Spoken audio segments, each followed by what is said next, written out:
माजी खासदार नवनीत राणांकडून नुकसानीची पाहणी करण्यात आलेली आहे। अमरावतीच्या दर्यापूर तालुक्यात या ठिकाणी ही पाहणी करण्यात आली आहे। शेतीच्या बांधावर जाऊन या ठिकाणी कृषी मंत्र्यांशी संवाद साधला।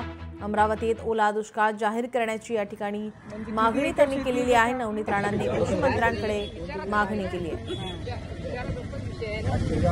जास्त प्रमाणामध्ये पाणी पडल्यामुळे आता काय झालेलं आहे, आमचे काही मंडळ आमच्या जिल्ह्यामध्ये ना, तहसीलदार आणि कलेक्टर जिल्ह्यात अमरावतीमध्ये खूप सारा पाऊस आपल्या अमरावती जिल्ह्यामध्ये आलेला आहे आणि मराठवाड्यापेक्षा कमी जरी असला पण जे सोयाबीन आहे, तूर आहे, मूग आहे, उडद आहे, कपास आहे, ज्याची आज दर्यापूर अंजनगावमध्ये आम्ही पाहणी केली।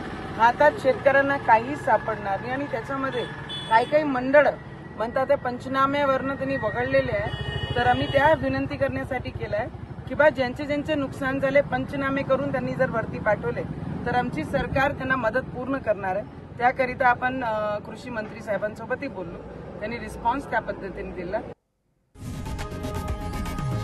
लोकशाही मराठी ऐका, पहा, जागरूक रहा।